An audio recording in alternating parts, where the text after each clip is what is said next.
Julie Juliette, sorcière d'amour, l'essentiel de la sorcière pour tout l'été. Aujourd'hui, je voudrais vous partager comment pénétrer les matières obscures. Une colère bien nourrie pendant de longues années. Un pardon qui passe pas. Parfois même des envies de revanche ou de jalousie ou autre.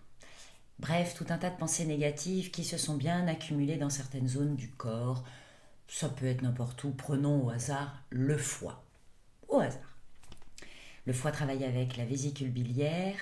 Le foie, c'est le renouveau, le printemps. Et la vésicule biliaire, son copain, sa copine, envoie des élans. C'est la possibilité des élans. Les démarrages.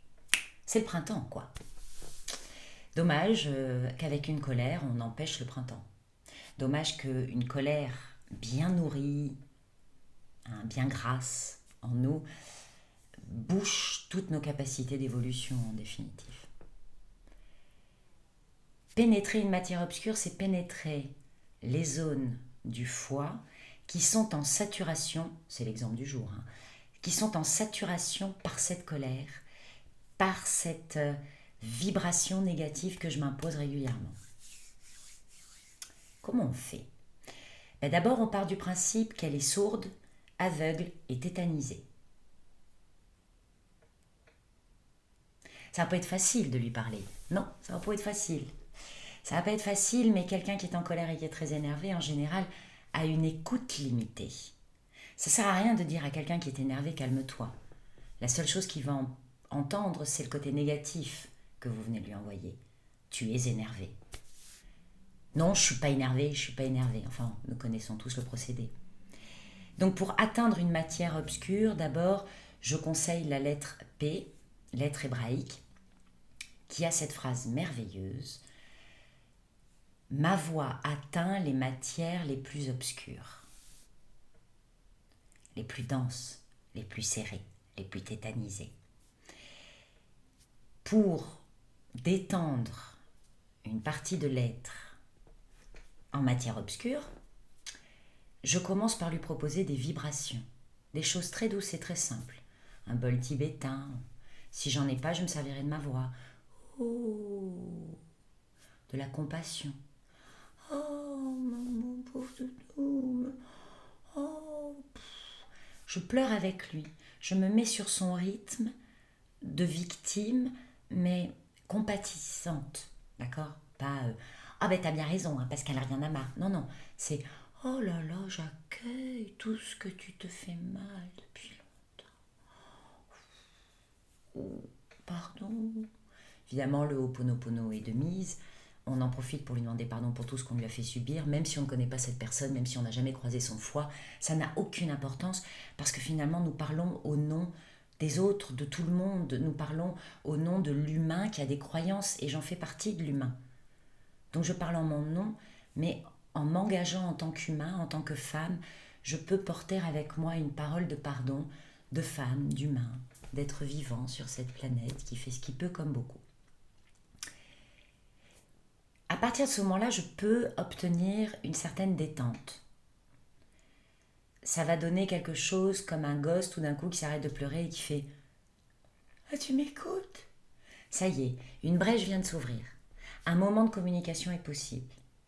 C'est pas la peine de s'engouffrer non plus tout de suite. Il faut y aller doucement. Parfois, il faudra plusieurs séances, plusieurs rencontres. C'est apprivoiser. Donc là, on passe à la deuxième étape où je vous conseille de comparer votre matière obscure à une bête sauvage. Une hyène blessée qui veut qu'on la soigne mais qui ne supporte pas qu'on l'approche.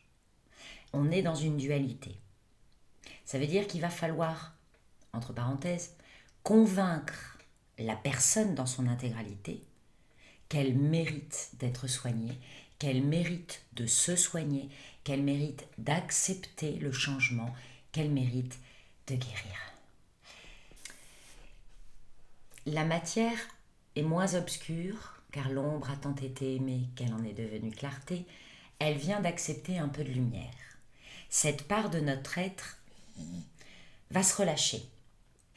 Et le moment vient de la négociation. Pareil, ça ne se fait pas en un quart d'heure forcément. Ça dépend depuis combien de temps cette personne ou soi-même, on emmagasine cette colère.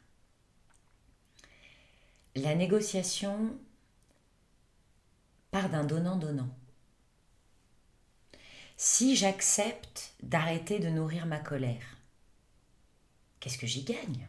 Je sais qui je suis quand je me suis construit sur cette colère. Je me reconnais dans cette femme tendue qui s'énerve vite. Qui serai-je lorsque j'arrêterai de nourrir cette colère? Et avec beaucoup de patience, vous allez écouter les mots qui viennent, de l'autre ou de vous-même, les zones de votre corps qui vont réagir, les parts de votre être qui vont vivre des secousses. Nous avons de multiples parts de notre être. Nous sommes multiples dans une réunion improbable. L'humain. C'est complexe, un humain. D'un point de vue biologique, c'est complexe, d'un point de vue chimique, mais aussi d'un point de vue psychologique. Nous sommes toujours sur plusieurs couches, 3 minimum, l'holistique, mais il y a tout le reste. 3, c'est pour avoir une compréhension de nous à plusieurs degrés. Mais pourquoi s'arrêter à 3? Je suis multiple, mais ça me va à partir du moment où toutes les parts de mon être vont dans le même axe.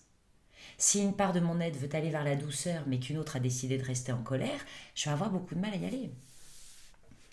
Si une part de mon être fait tout pour gagner du fric et avoir beaucoup d'argent, mais qu'une part de moi a très peur de l'abondance parce que ça apporte beaucoup de problèmes, j'aurai beaucoup de mal à avoir beaucoup de fric.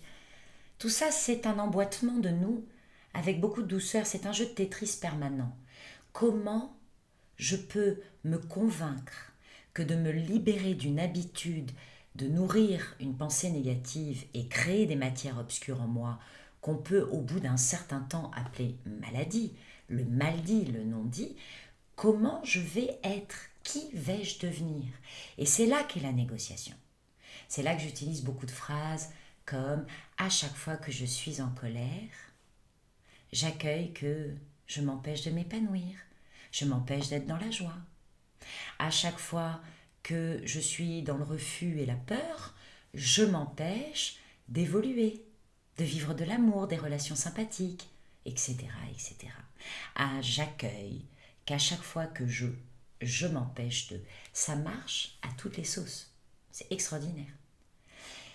À ce moment-là, votre matière obscure va accepter de l'éclairage, vos matières tétanisées vont accepter de se détendre, et comme vous étiez dans un réflexe, il faudra le faire souvent pour que le réflexe change. Je vous souhaite d'éclairer vos matières obscures pour qu'elles se sentent aimées. À bientôt.